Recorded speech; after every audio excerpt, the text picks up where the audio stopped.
بسم اللہ الرحمن الرحیم۔ یہ جو آپ جگہ دیکھ رہے ہیں یہ چین کا ایک شہر ہے جس کو گوانزو کہا جاتا ہے۔ تو وہاں ایک مزار ہے، آپ کو لکھا ہوا نظر بھی آ رہا ہوگا، روضۃ ابی وقاص۔ اس جگہ کے بارے میں یہ دعویٰ کیا جاتا ہے کہ یہاں ایک قبر موجود ہے، ایک مزار ہے جو در حقیقت حضرت سعد بن ابی وقاص رضی اللہ تعالیٰ عنہ کا ہے۔ یہ دعویٰ کیا جاتا ہے، لوگ یہاں سفر کر کے جاتے ہیں، اس کی ویڈیوز وغیرہ بنا کے شیئر کی جاتی ہیں، فوٹوز وغیرہ شیئر کی جاتے ہیں۔ اور یہ جو ساری جگہ ہے اس کے بارے میں یہاں تحریریں وغیرہ بھی کچھ لکھی ہوئی ہیں، ان تحریروں کے بارے میں دعویٰ کیا جاتا ہے کہ بہت پرانی تحریریں ہیں، 1300 سال پرانی تحریریں ہیں، اس طرح کا جو یہ دعویٰ کیا جاتا ہے۔ اور جو مزاروں پر چیزیں ہوتی ہیں، عرس وغیرہ، وہ ساری چیزیں یہاں پر ہوتی ہیں، عرس وغیرہ بھی ہوتا ہے۔ تو بہرحال یہ ساری باتیں ہیں۔ تو سوال یہ تھا کہ جو جگہ ہے اور اس کے بارے میں جو دعویٰ کیا جا رہا ہے کہ چین کے اندر حضرت سعد بن ابی وقاص رضی اللہ تعالیٰ عنہ کی قبر موجود ہے اور ان کا وہاں پر مزار موجود ہے، تو کیا اس کی کوئی حقیقت بھی ہے یا نہیں، یہ سوال تھا۔ تو جواب میں عرض ہے کہ جو اس قبر کے بارے میں، اس مزار کے بارے میں اس طرح کے جو دعوے کیے جاتے ہیں کہ یہ حضرت سعد بن ابی وقاص رضی اللہ تعالیٰ عنہ کا مزار ہے، تو اس کی در حقیقت کہیں سے تائید نہیں ہوتی ہے۔ بہت ممکن ہے کہ لکھا ہوا ہے روضۃ ابی وقاص، تو بہت ممکن ہے کہ کوئی یہ دوسری شخصیت رہے ہوں جن کا نام بھی ابی وقاص ہو، تو ایسا ہو سکتا ہے۔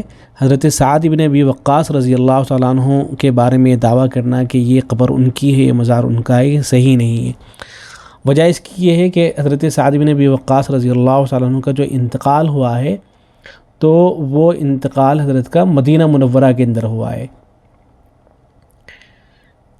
چنانچہ اس سلسلے میں روایتیں موجود ہیں، مسلم شریف کے اندر روایت آئی ہے، حضرت عائشہ رضی اللہ تعالیٰ عنہ سے روایت ہے، وہ فرماتی ہیں کہ لما توفی سعد بن ابی وقاص ارسل ازواج النبی صلی اللہ علیہ وسلم ان یمروا بجنازته فی المسجد۔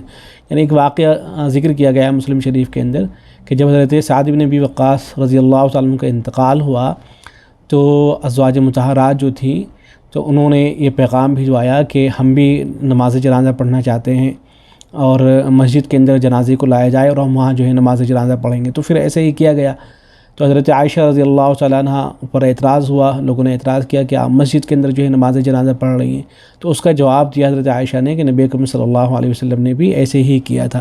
حضرت عائشہ رضی اللہ تعالیٰ عنہ کی رائے یہی تھی اس سلسلے کے اندر۔ تو دیکھیں اس کے اندر یہ ہے کہ حضرت سعد بن ابی وقاص رضی اللہ تعالیٰ عنہ کا انتقال ہوا، تو ان کا انتقال ہو رہا ہے، نماز جنازہ ان کی مسجد نبوی کے اندر پڑھی جا رہی ہے۔ تو اب ایسا تو ہوا نہیں ہوگا کہ وہاں انتقال ہوا ہو پھر اس کو لے کر جو ہے چین چلے گئے ہوں گے، تو ایسا تو ہو نہیں سکتا ہے، ظاہر ہے۔ تو اس روایت سے معلوم ہوا جو مسلم شریف کے اندر آئی ہے کہ حضرت کا انتقال جو ہے وہ مدینہ منورہ کے اندر ہوا تھا۔ اور پھر جو اہل علم ہیں انہوں نے کتابوں کے اندر صراحت بھی کر رکھی ہے۔ دارالعلوم دیوبند کا فتویٰ بھی اس سلسلے میں موجود ہے، اس میں اس کی صراحت ہے کہ حضرت سعد بن ابی وقاص رضی اللہ تعالیٰ عنہ جنت البقیع مدینہ منورہ میں مدفون ہے، جیسا کہ علامہ ذہبی نے اپنی کتاب تذکرۃ الحفاظ میں اس کا صراحت بھی کی ہے۔ تذکرۃ الحفاظ کے اندر اس بات کو ذکر کیا گیا ہے کہ جب حضرت سعد بن ابی وقاص رضی اللہ تعالیٰ عنہ کا انتقال ہونے لگا تو انہوں نے فرمایا کہ میرا جو پرانا جبہ ہے اس کو لایا جائے اور جو اسی کے اندر مجھ کو دفن کیا جائے، اس لیے کہ میں نے جو جہاد کیا تھا یوم بدر کے موقع پر تو اسی جبے کے اندر کیا تھا اور اس کو میں نے اٹھا کے رکھ لیا تھا۔ اور پھر جب ان کا انتقال ہو گیا تو تذکرۃ الحفاظ کے اندر ہے کہ فدفن فی البقیع، تو ان کو جنت البقیع کے اندر دفن کیا گیا۔ ایسے ہی اور روایتیں بھی اس سلسلے میں آئی ہیں۔ تو حضرت سعد بن ابی وقاص رضی اللہ تعالیٰ عنہ کا انتقال جو ہے وہ مدینہ منورہ کے اندر ہوا ہے، وہیں جنت البقیع کے اندر ان کو دفن کیا گیا ہے۔